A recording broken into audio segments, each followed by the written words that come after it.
Mini Cooper Cabrio ile birlikteyiz.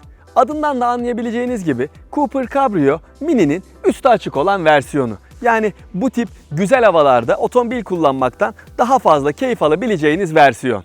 Bakalım Cooper Cabrio hakikaten diğer Mini'lerden daha keyifli sürüş özelliklerine sahip mi? Gelin hep beraber inceleyelim.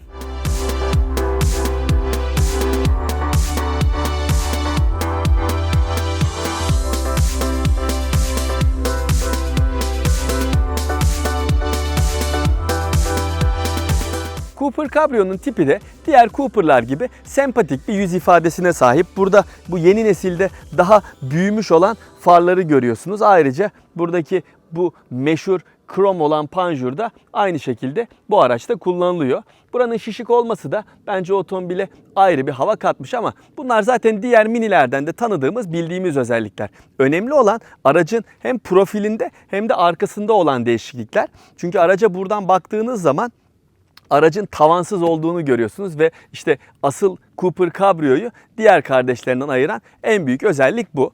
Bu tente tavanı açtığınız zaman otomobil kesinlikle hoş bir görünüme sahip oluyor ama burada bir tane olumsuzluk var. O da bu katlanan tavan bu pozisyona geldiği zaman aracı kullanırken dikiz aynasından baktığınızda bu bölüm sizin görüşünüzü biraz engelliyor. Bu biraz daha altta olsaymış bence daha iyi olabilirmiş ama değişebilecek bir şey olduğunu zannetmiyorum. Çünkü sonuçta bu tente tavanın belli bir kısmı da bagajın içine giriyor ve bagaj hacminden de çalıyor. Bu anlamda Mini mühendislerinin bagaj hacminden daha fazla çalmak isteyeceklerini açıkçası zannetmiyorum. O yüzden bu aracı bu şekilde kabul etmek lazım.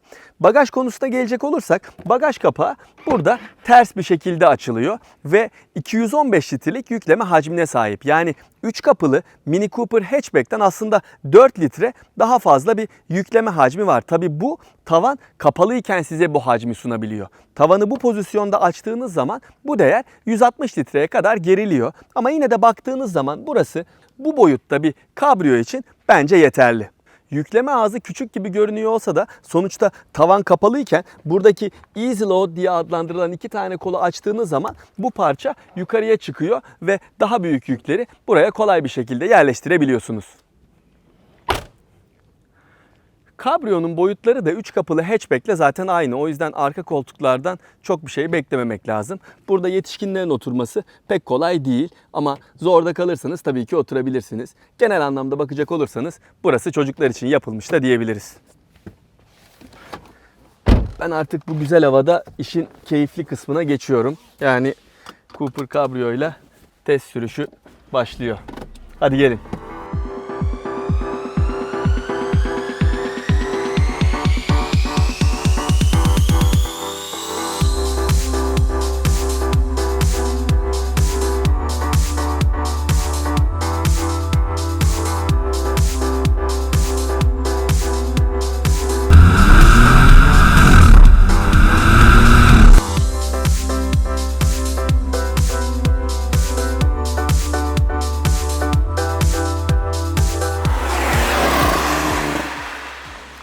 Mini Cooper Cabrio'nun direksiyonu başındayım.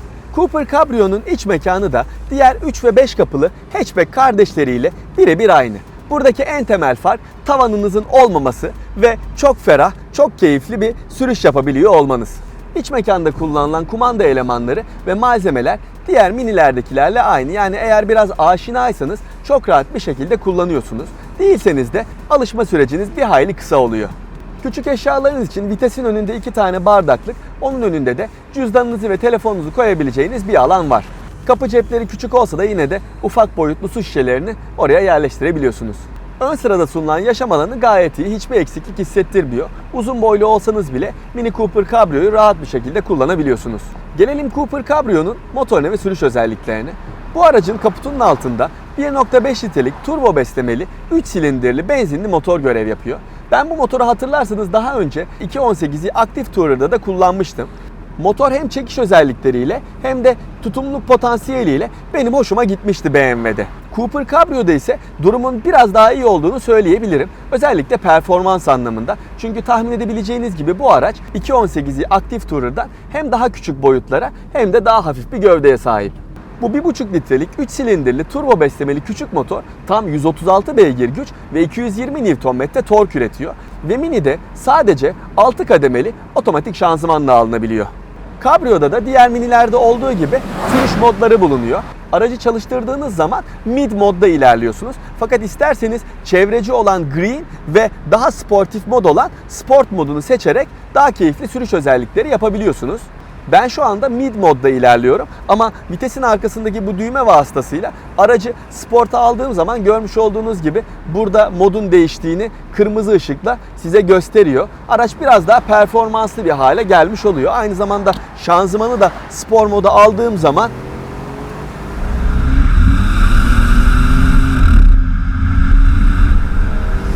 sürekli gaza basıp ayağınızı gazdan çekmek istiyorsunuz. Çünkü egzozdaki o uğultu, o patırtılar size keyif veriyor.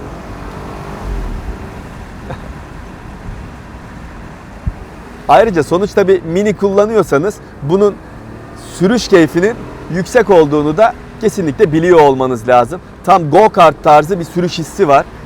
Siz otomobille ne yapmak isterseniz size o şekilde cevaplar veriyor. Bakın bu şekilde virajları dönerken bile hiç zorlanmadan çok kolay bir şekilde otomobili yönlendirip çizgisinde tutabiliyorsunuz.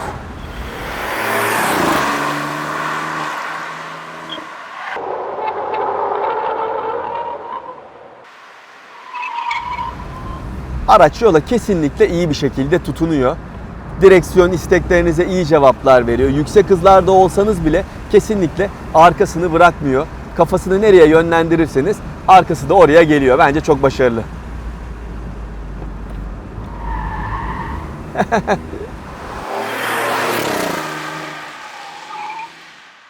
Yeni neslinde her ne kadar boyutları da büyümüş olsa, dingil mesafesi de uzamış olsa kesinlikle sürüş dinamizminden hiçbir şey kaybetmemiş bu Mini. Şanslı olduğunuz zamanlarda Mini Cooper Cabrio ile bu şekilde üstünüzü açıp keyif yapabiliyorsunuz.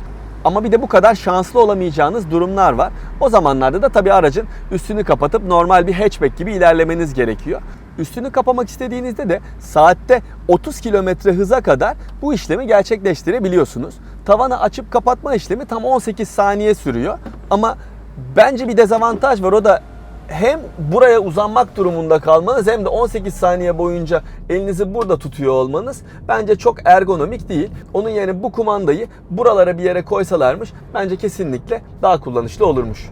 Üstünü kapattığınız zaman normal hatchback'ten bir farkı kalmıyor görünüm olarak, fakat kullanırken bu farkı net bir şekilde hissediyorsunuz. Çünkü sonuçta üzerinizde tente bir tavan var ve bunun yalıtımı tabii ki normal bir otomobil kadar iyi değil.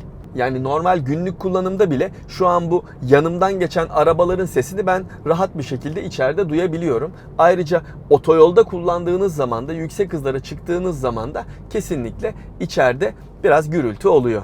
Yalıtım konusunda zaten bir Cabrio'dan çok şey beklemek bence hayalcilik olur. Ama genel anlamda değerlendirecek olursak da Mini Cooper Cabrio yalıtım anlamında bence biraz zayıf. Cooper Cabrio'da bir de tavanı bu şekilde sunroof mantığında açıp da kullanabiliyorsunuz. Ama tabii ki benim fikrimi soracak olursanız, eğer hava güzelse bunu açmak yerine tabii tavanı açıp çok daha havadar bir şekilde seyahat etmek bence daha mantıklı. Ve ben de testin sonlarına doğru bunun aynısını yapacağım. Üstünü açacağım ve bu güzel orman yolunda Mini Cooper Cabrio'nun biraz daha keyfini çıkarmaya devam edeceğim.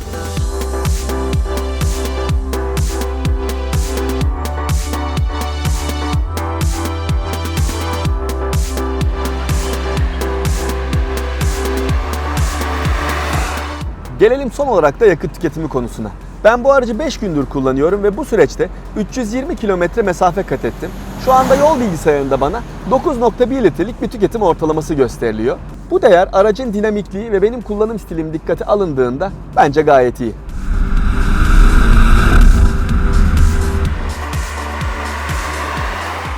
Mini Cooper Cabrio, hatchback'i aratmayan özellikleriyle gayet iyi bir seçenek. Hatta üstünün açılabiliyor olması da kesinlikle bu tip havalarda keyif katsayınızı arttırmayı başarıyor. Tabii işin bir de kış kısmı var ki o zaman hatchback daha mantıklı olarak mutlaka öne çıkacaktır.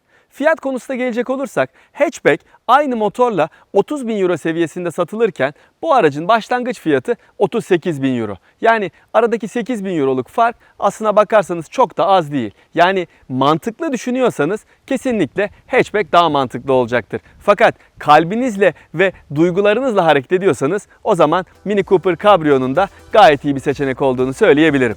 Görüşmek üzere.